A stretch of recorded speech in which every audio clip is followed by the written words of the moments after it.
You look at the wide receiver group. Who scares you? Nobody. And I love Shakir. I mean, Shakir's not going anywhere. I have a man crush on him, but there's only so much to his game. Like when Diggs was here in his prime, that was the kind of guy opposing defensive coordinators had to spend a lot of time during the week to figure out how to stop. There's nobody on the Bills in the passing game that you do that for. It's time now for Nuff Said with Bob Koshinski. Brought to you by Chef's Famous Italian Restaurant, home of the famous spaghetti parm, and WEC Radio, the Big WEC, home of the oldies. Bob's guest on this episode is Buffalo radio legend Howard Simon.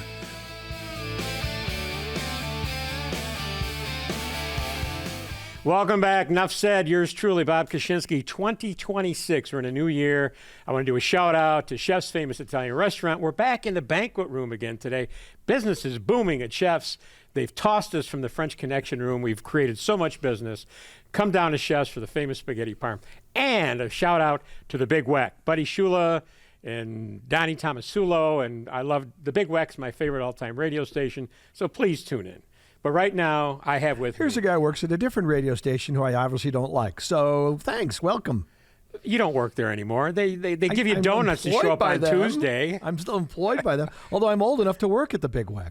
Yes, you are. There's a bunch of former colleagues of mine over there. Yeah. Well, look it.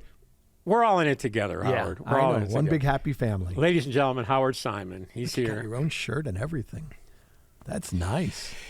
I'd say it was a Christmas present, but it's not. Oh. So, Howard, now I have to say, the last time you were with us, it was prior to the Kansas City Chiefs game. Uh-huh. Most views I've had yet. Over 12,000. Look at that. It's that, I think it was because of the Chiefs. that chemistry. No, No, it it's, was the it's Chiefs. definitely us. Well, Had nothing to do with the Bills-Chiefs game. we had a lot of Chiefs fans weighing in. Actually thought it was a great podcast because we were very honest and neutral. Oh, really? So, yeah, well, we're not brick throwers. I mean, I can be, depending on who we're talking they get about. you bring wound up up. New England, I'll be throwing tons of We bricks. were talking about Art Wander before we started. You're like Art. If you get you wound up, you could start spitting into the mic. I mean, Art on this podcast, if Art was still alive, you and Art on this, oh, gosh. There would be no other guests. It would be Artie and myself. Oh, my goodness. You want to talk about views. So we're going to go off track here before we talk about the Bills. So because I wrote something, the closing of the stadium, right?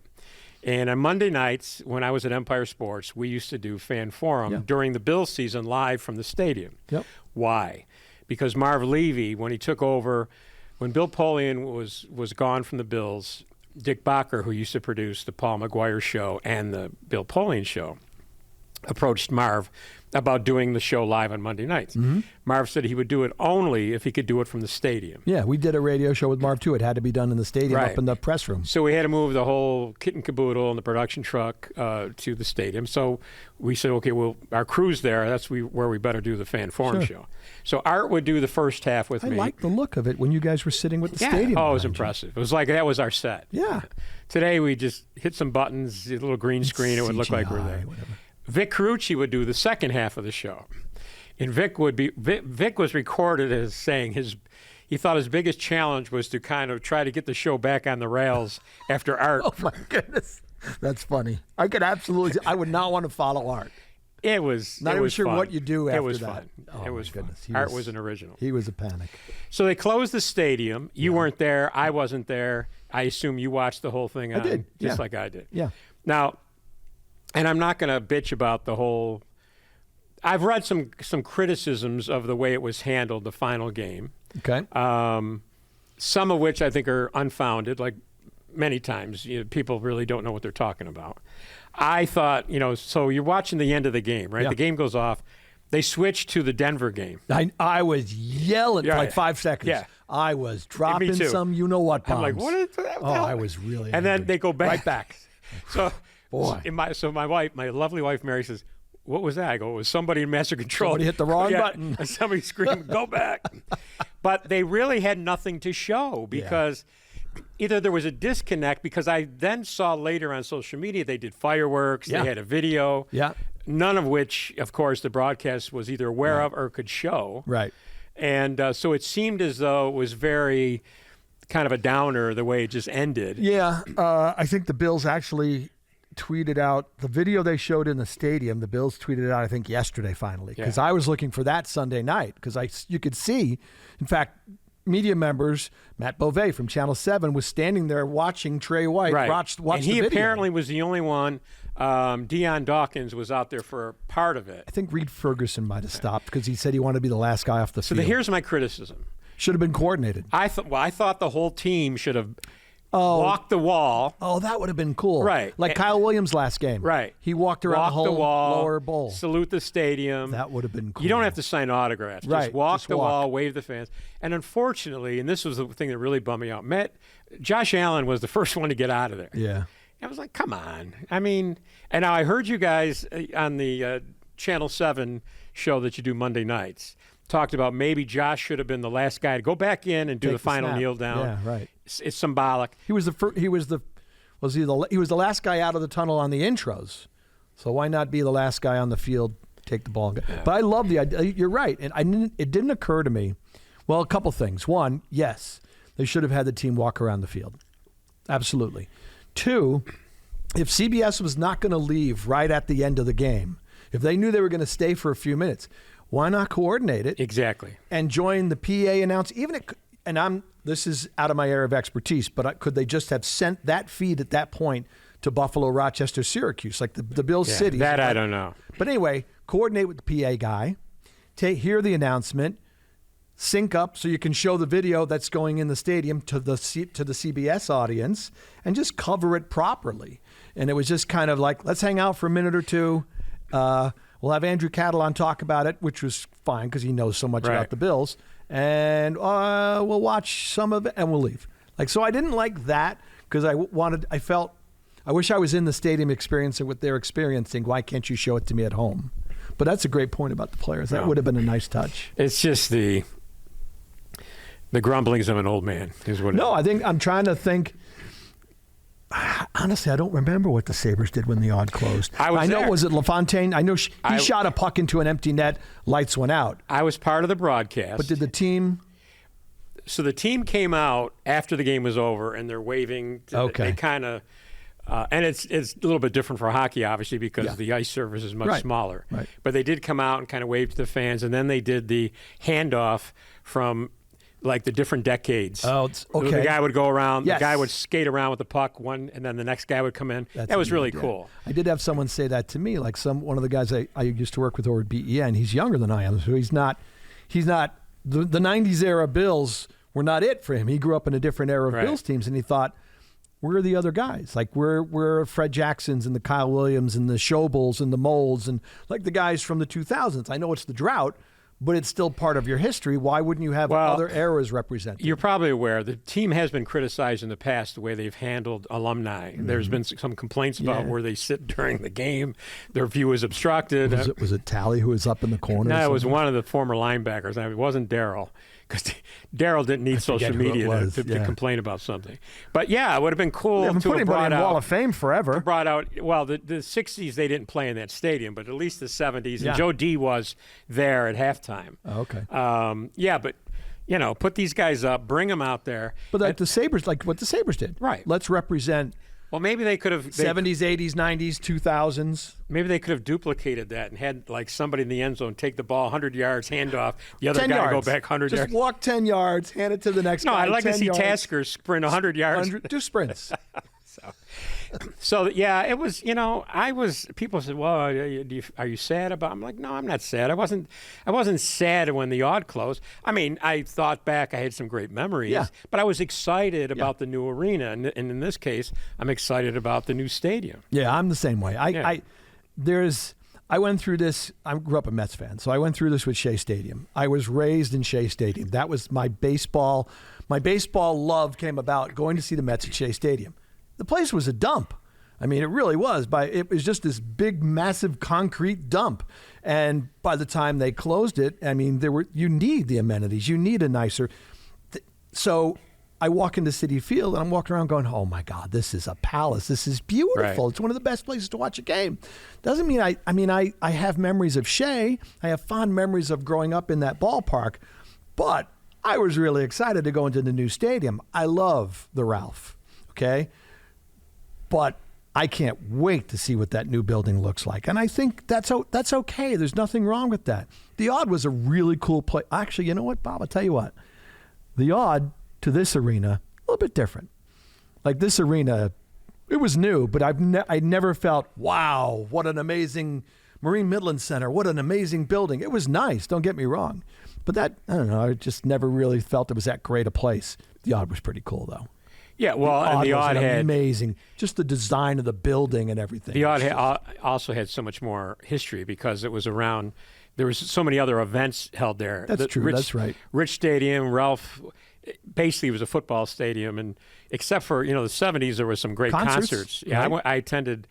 I finally figured it out. I attended the Rolling Stones and ELO and Chicago and the Doobie Brothers. And I look back at the list of some of the concerts, like the big acts of the 70s huge. Came through Buffalo. Huge. They played that place. Yeah. So that's pretty cool. But it's emotional because of the memories. It's not emotional because you'll miss your seat or the concourse or, the bathroom towers or what. It's emotional because of all the memories that you shared with your friends and family in that building. You're a man in the know. You still have your toe in the media. Barely. You come on. It's a tip of the pinky toe. So the administration building, all that, are they going across the street or is that? I don't know that. See, I told you I don't know that. All right. Well, that's going to wrap up this Wouldn't podcast. you think I don't know, but it would make sense. You bulldoze the whole thing. Exactly. The administration building's right there next to the stadium. I assume that's going to be a parking lot, right? I assume. Yeah. I would think you'd clear the whole thing out. I mean, a lot of what's even in the Well, I'm administration guessing they're building keeping the field house across the street, right? There's no anymore. field house they in the will. new building. And the practice fields. Well, that's where they're and all the coaches and strength their offices all the are. offices are over there anyway. I'm not even sure what's in the administration building anymore anyway. I would assume that thing goes kerplop. Well, no, that's where they do businesses in the administration building. But their offices are across the parking lot. Aren't they all over there, or is that just coaches? What parking lot are we talking about? I'm talking about the building next to the field house. Yeah, that's where their offices are. I'm talking about I thought you were referring to the old administration building where we used to go for press conferences and everything. No, that's gone with the stadium. It's attached to the stadium. Okay, that's what I thought you were asking. No, I'm talking about their... Oh, that's got to stay. I call it their new offices. Yeah. They've been there for 20 years. That's got to stay. Yeah. I think you keep all that. Everything's over there. The press room's over there. They didn't want to rebuild it across the street, I guess. I wouldn't think so. Maybe they don't have the room. Take on the expense, too. I mean, it's all right there, and it's relatively You mean new. the expense that you and I are... It's coming out of my Social Security. Yeah. Bills, Jacksonville Jaguars. Yes, sir. So last year they pummeled the Jaguars, right, at home. It's so long ago, I can't remember. I'll take your word for it. It's a different Jaguars team. See, these other entities have burned you out, Howard. I bring you in here. When did they lost to the Jaguars in London? Yes. A couple years ago? And they lost a couple playoff games down there to them. And they had a horrible outing about 5-6 years ago. Remember that? The 9-6 game? Yeah. Lost to Urban Meyer. But last year, Jaguars came to Buffalo, and the Bills beat them up pretty bad. Different team. Just a totally different Jaguars team. How much different can you be in 1 year? Very. Much better coaching. Better roster. More talented. The quarterback has taken a big step this season. He's having his best season. The wide receivers, they've added some really talented wide receivers. Well, they picked up Jacoby Myers. I don't know all the new guys from last year to this year, but it's a different team. They're much better. They're better offensively. They're better defensively. So throw that game out. Don't even think about it. So how can the Bills be a 1-point favorite? Because they're the Bills and they have Josh Allen. And, I think you can look at the Jaguars and you can look at their 8-game win streak. They've won 8 straight games, allowed them to win the division.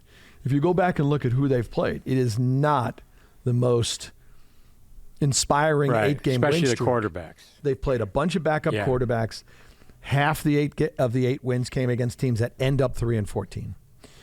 So I think there's a little bit of there's a but at the end of that sentence. Well, they beat, who did they beat? They beat Denver, and they beat the Chargers. Those are their two best wins in that streak. Absolutely. The Denver win, they beat the crap out of the Broncos in Denver. That was their best win. I watched that game and I thought, wow, okay, so the Jags are better than I thought they were. But this point spread, I think, is a combination of that and it's the Bills, and they're the playoff team with all the experience, and they have Josh Allen. They have the league's leading rusher. So I think a lot of that factors in.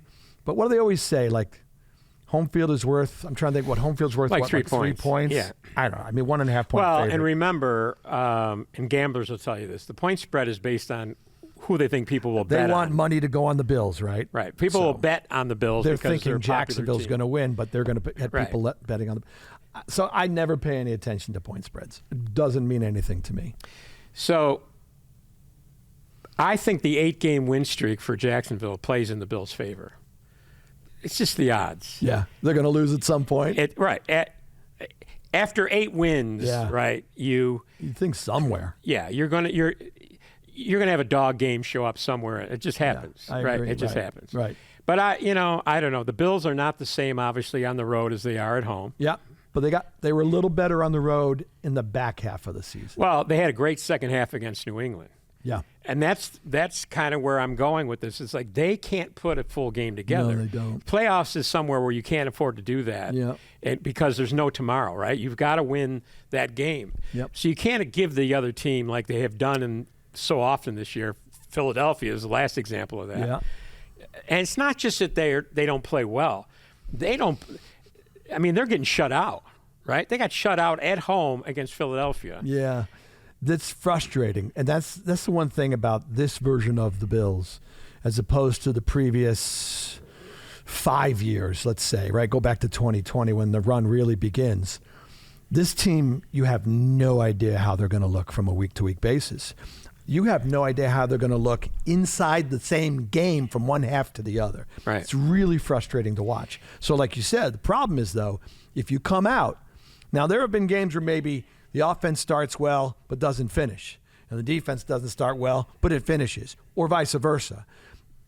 If you come out and both the offense and the defense are having a bad first half, that could be problematic. I'm not sure what kind of deficit are you at. If you're in a deficit, can you come back? It's a good Jaguars team with a good defense. So, yeah, it'd be nice to actually see them put 60 minutes together. But here's why they can't do it. It's a flawed roster. This is not as good a roster they've had in recent years. One of the national guys that I enjoy the most is Greg Cosell, and he's on GR Radio once a week he goes on the Bill show with Chris and Steve, right? Yeah. But what he does with Chris and Steve is not what he does nationally. Oh, okay. Because he knows right. which It's side more his bread is buttered on. Bill-centric, yeah. Nationally, he has talked, in fact, just recently about how watching, he still uses the term film, but watching film on the Bills, they're not very good. Yeah. But their quarterback, in right. his opinion, is the best in the league. And the fault with the Bills is they constantly rely on Allen to bail them out. Yeah. Statistically, their first half is one of the worst in the league numbers-wise. And that is on Joe Brady because he scripted. Obviously, they script like 15 to 20 plays to start the game. They're going nowhere with those plays. Later in the game, the second half, often behind. Yeah. And they're like one of the best teams in the league in scoring second half points. Right. Suddenly they open it up. But they're outscored in the first half. Yeah. Badly. Yeah. I'm going to use a Tom Brady reference, but I know I shouldn't because there's nobody in the same sentence as Tom Brady in the history of football. I get that. But towards the last few years of Brady's reign in New England, I always looked at it. If you go back and look at some of the personnel moves they made, they're awful. Yeah, they didn't Their have a drafts great were roster. terrible. Right. And their roster just kind of gradually, but nobody talked about it because they had Brady. And they'd still win the division every Exactly. year and go and win the Super Bowl. And I looked at it, I thought, guys, Brady covers up so many mistakes for them. He left, and guess what? All of a sudden, the warts are out there for you to see. I get worried the Bills do that, whether it's consciously or I get worried that's happening, that they think, well, we don't have to go break our butts to go get the best wide receiving core in the league. We have Josh Allen, so don't worry about it. Well, I think that's a really dangerous way to operate. I think that's a bad thing for your team. You want to have, and I know there's a cap, Bob, and I know you can't keep everybody. I get all that. But you have a guy who's capable of winning a Super Bowl. I would like to keep the offense at an extremely high level, and I don't want them to make decisions thinking, Instead of getting A-level talent, we'll get B-level guys. It'll all work in the cap, and we've got Allen. We'll be fine. You get into trouble that way. Well, Brandon Beane, we keep plugging your radio station. I'm going to have to make him a sponsor. Weck's going to be mad at you. No, they won't. Okay. Buddy doesn't. Buddy's a good guy. I know Buddy. So Brandon Beane went after your former co-host after the draft, complaining about the criticism about receivers. Yeah. Obviously, the season has proven him wrong. Yes. Dead wrong. He did it. He proved himself wrong. He kept signing receivers. Right, but he was throwing stats out that day. I firmly remember. I know. But after that day, he signed Gabe Davis. He signed McCole Hardman. Cooks. He signed Brandon Cooks. Yeah. Okay. Well, and one of the biggest reasons for that is Keon Coleman has obviously failed the test. Yeah, he's a bust. It's terrible. And Elijah Moore wasn't good enough, and they cut him.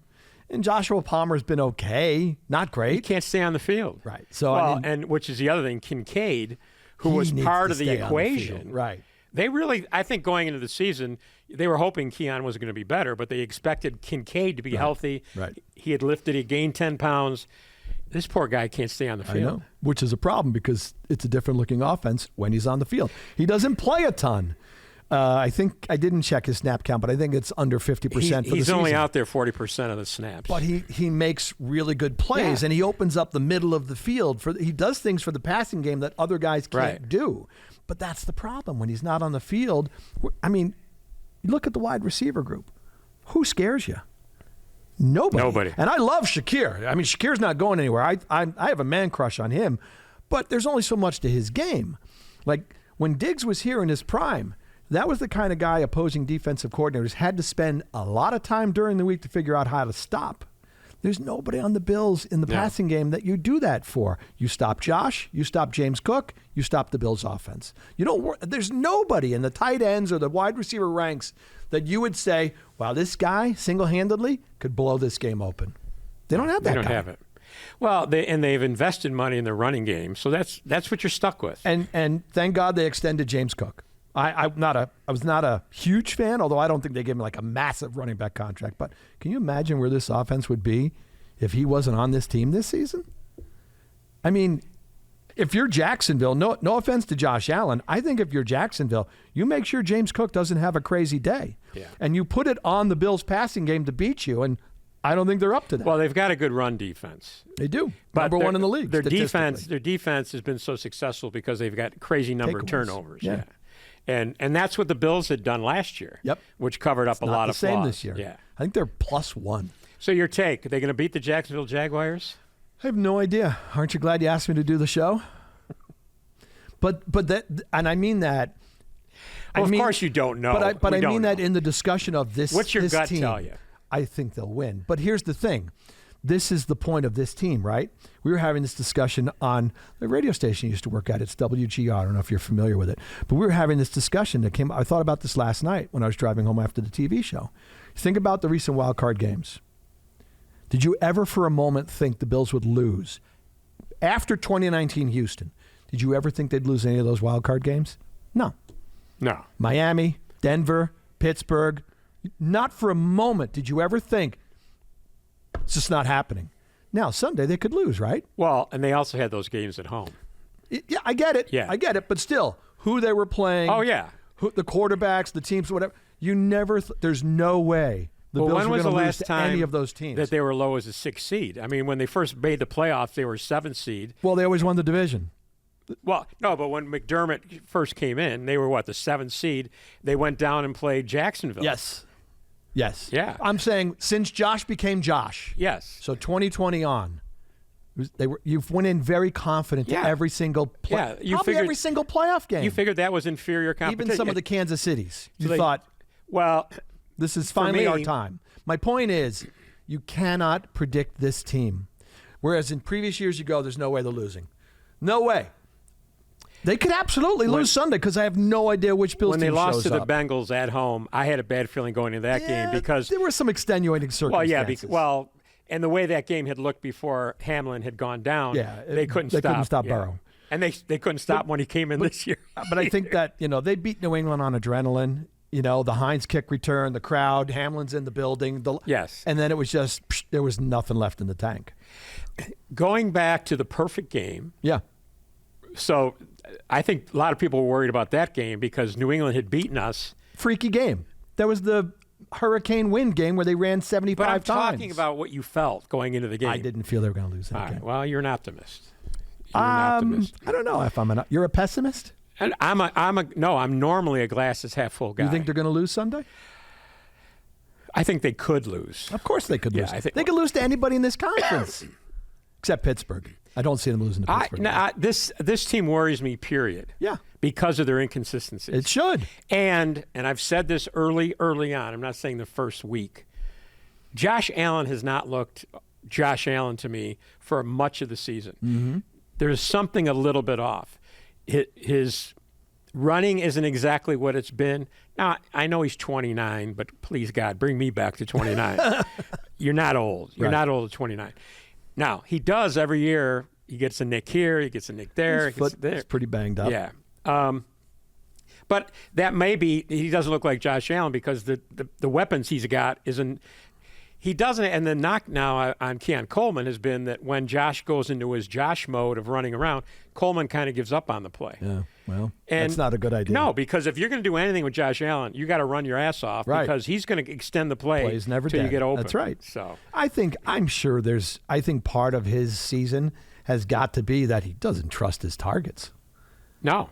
Why would he? They're not getting open. It's forced him into some interceptions this year because he has tried to force the ball on the guys who aren't completely open.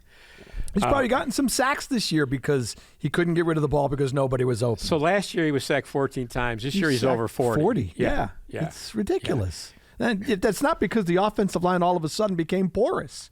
It's because he can't get the ball out. So to bring me to a Seinfeld, the famous flinching scene, remember? By the way, his cousin is George Costanza. So remember the circumcision? Oh, yeah, he goes, You flinched. You flinched. The rabbi. Yeah. The moil. I think Josh is flinching. Yeah, I think he is too. That 2-point conversion against Philadelphia, he rushed it through. He rushed it through. All right. So you think they're going to win Sunday? I do. I think it'll be a close game. I think so how far like can this team go? One-possession game. Well, see, that's the thing. I mean, they're good enough to beat anybody in the conference. Do I see them winning potentially 3 straight road games? No. I could see them getting beat in the divisional round. If they play Houston or Denver, I think they could lose. They can't just to go through the whole conference. They would beat the Chargers. They can beat I think they'll beat the Jaguars. They would beat Pittsburgh. I think they would beat New England in New England. I don't know about Houston and Denver. Those two defenses worry the living daylights if they have to play either one of them. They were this close to being the 5th seed. I know. Colts should have beaten Houston. Yeah, I know. They had the lead late. The 2-point conversion against Philadelphia. I know. They would have had more wins. Yeah. They could have gone to Pittsburgh. Right. And they would have beat. I think they would beat Pittsburgh, sure. But anyway, it's a little tougher road because now if you beat Jacksonville, then you're probably going to Denver. Final thoughts. Have you ever seen a team have so many problems with their kicking game as far as injuries during a season? It's unbelievable. It's during the game the other day when the whole game I was stress free. I mean, it didn't mean anything, and then I hear Prater's out with a quad. I'm like, oh God, no! Don't bring back Michael Badgley. Well, but where's Tyler Bass? When's the last time you saw a field goal kicker out for the season out for the year, with a preseason injury? I think they were very happy with Prater. And we'll just put Bass on IR and say he's out for the year. And they couldn't bring him back, right? Nope. I don't think so. I think that's season-ending IR. That's not like 4-game IR you can return. Yeah, he's done. This team does have bad luck. Really? You think? Yeah. Just this year, or are we talking maybe about it's not just a team. History? Maybe it's just Buffalo. maybe the new stadium. Because how many other championships do we have? Will bring back. Wasn't the old stadium cursed? Wasn't that one of the? It was right near a cemetery. It was a burial ground, right? So maybe they'll win the Super Bowl in the new stadium when they host the Super Bowl in the new stadium. Howard, go back to August and remember the optimism. Best schedule in the league. Remember that? They were favored in every single game. I wasn't as optimistic about. Well, I'm just saying what the clouds had out there for everybody. Wow, this is going to be the year they're going to have home field advantage through the playoffs. Yeah. AFC Championship game in Buffalo, and this is the year the stadium is going to propel them to winning the Super Bowl. This is the way to go out. Yeah, I wasn't as optimistic because I didn't think this was as good a team as the previous 4 seasons with Josh and everybody. I just didn't think it was as good a roster. But the nutty part is, what's really annoying is if it doesn't happen this year.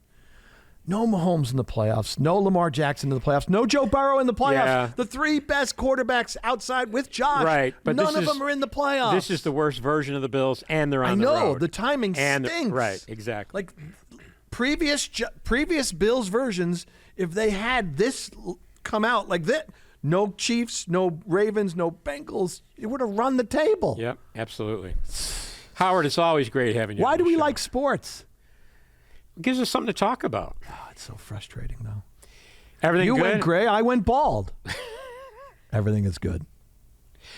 Holidays were good? Holidays were good. Very quiet. Although we did a quick surprise trip to Jersey for about 3 hours, or to Long Island for 3 hours. So your newlywed son? And my daughter-in-law. Yep. Flew in. Cool. Merry Christmas. Flew out. Same day? Same day. Wow.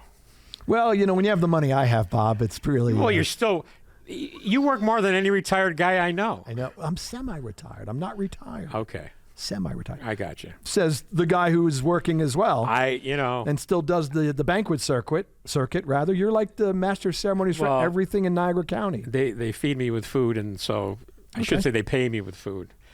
Howard, it's always great having you on the show. My pleasure, Mr. Koshinski. And we'll have you back. I mean, we have to have you back. Anytime. You want that Mets preview? You want to pencil me in for March for the... No? No. All right. I have a buddy in Niagara Falls. Super Bowl preview. Frank Badalato. He's a big Mets fan. So I have to put you guys together, and you can lament in your beer at the Stadium Grill. He's crazy, too. He's from the Falls. Wow, Falls and a Met fan. That's... When does your Tour of the Falls gig start? Probably not till May. You don't know? I'm not really sure. I think late spring, so probably not April, May. I don't do tours if it's not over 50 degrees. Howard, it's always great having you on, buddy. Howard Simon, ladies and always. gentlemen. We want to thank once again Chef's Famous Italian Restaurant, and of course the Big Weck. And I guess I'm going to call Tim Wenger and see if I can get sponsorship from GR Radio since I talk about him all day.